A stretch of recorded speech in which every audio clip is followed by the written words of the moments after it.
Winds of Change.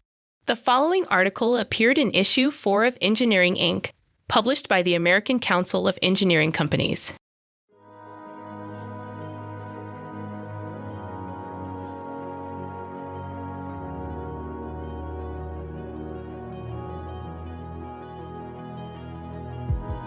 Reminders are not needed about the devastating impacts of climate change. The Daily News takes care of that. Yet, as claims alleging engineering firm accountability for climate change impact increasingly occur, design professionals should be reminded of their own responsibilities to factor for a changing climate and the potential consequences if they fail to do so. Extreme weather events are becoming more common and more costly, which suggests that we might see an increasing number of claims that design professionals had a legal duty to design their projects to withstand such events, says Karen Erger, Senior Vice President and Director of Practice Risk Management for Lockton Companies and a member of the ACEC Risk Management Committee.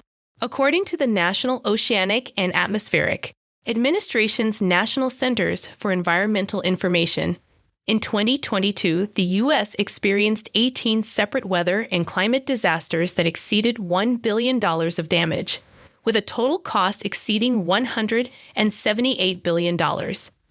In 2021, there were $20 billion damage events.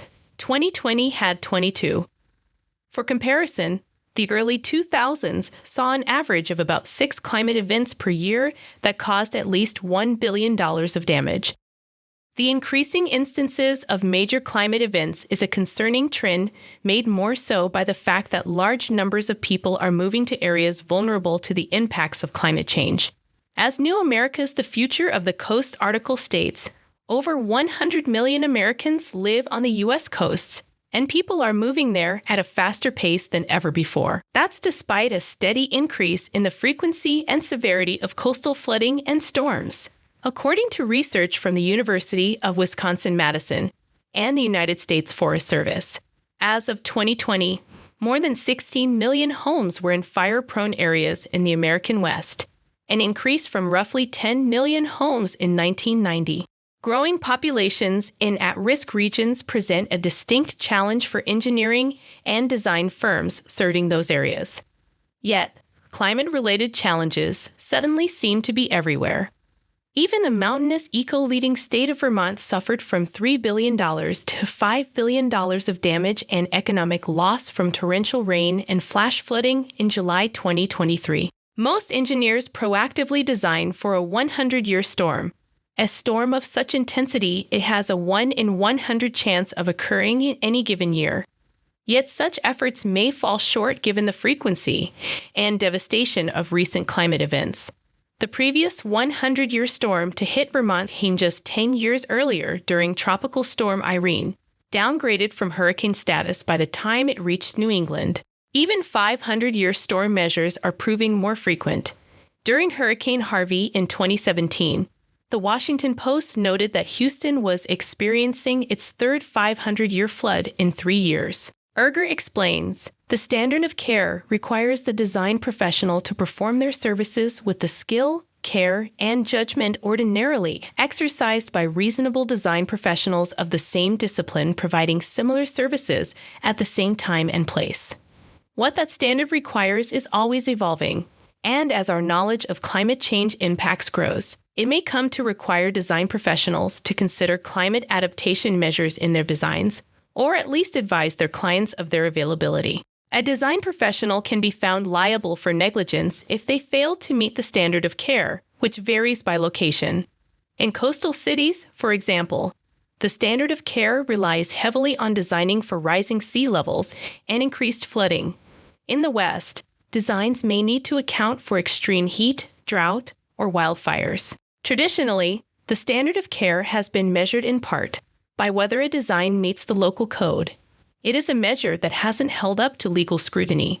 For example, in the case of Henry Tang versus NBBJ, LP, the court was asked to address liability for a child's death caused by a fall from the 3rd floor of the Staples Center in Los Angeles. Even though the designs of the banister and the barrier were code compliant, the designers were still found liable. In its decision, the court explained, courts have generally not looked with favor upon the use of statutory compliance as a defense to tort liability. A code, the court stated, establishes only the minimum standard of conduct, but does not preclude the finding that a reasonable person would have taken additional precautions under the circumstances. Code compliance issues are compounded further by the fact that many local codes that design firms rely on are based on historical data, and in some cases may be insufficient as design guidelines for future severe weather events given the rapid increase of climate change. A lot of things are in flux currently regarding the situation, says Andrew Ratskin, General Counsel for Power Engineers and co-chair of the ACEC Legal Counsel Forum. Building codes don't update evenly and vary across jurisdictions.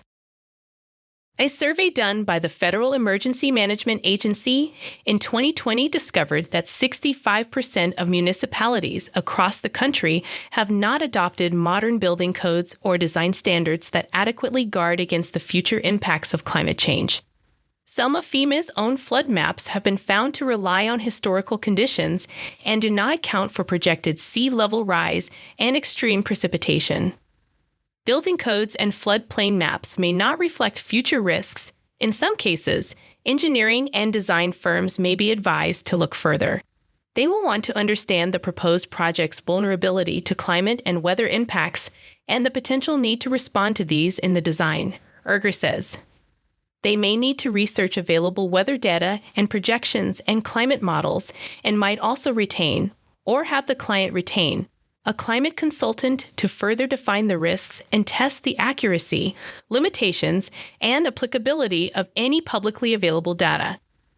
Good documentation of these investigations can help the design professional demonstrate that they exercised reasonable care in designing the project.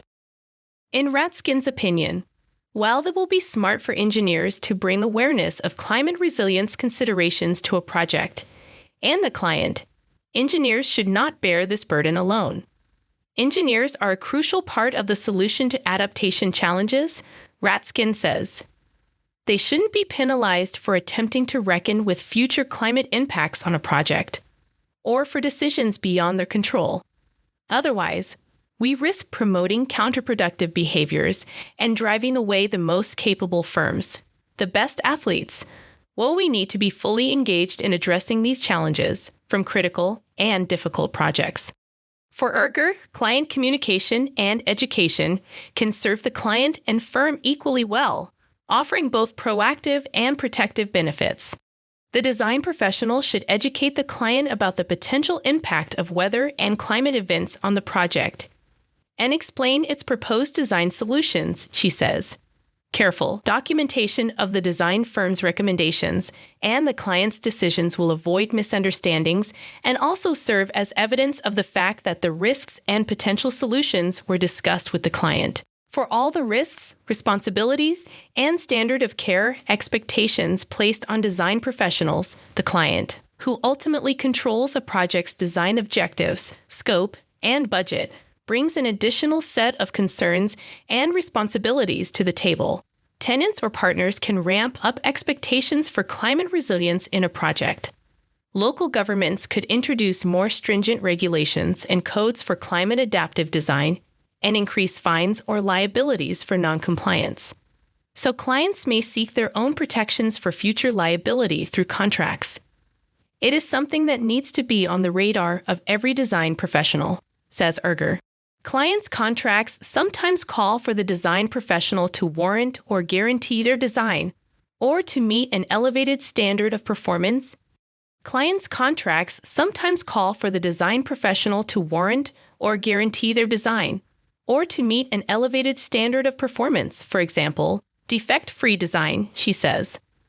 Agreeing to contract terms like these creates real problems for design professionals, not just because these standards are unattainable, but also because their professional liability insurance generally will not provide coverage for guarantees or warranties, or for the design professional's failure to achieve these standards beyond the normal standard of care.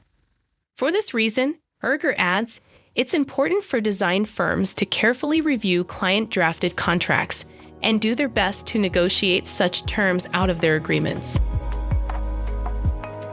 This has been a reading of Winds of Change, an article that originally appeared in Engineering Inc. from the American Council of Engineering Companies. To learn more, please visit us online at www.acec.org.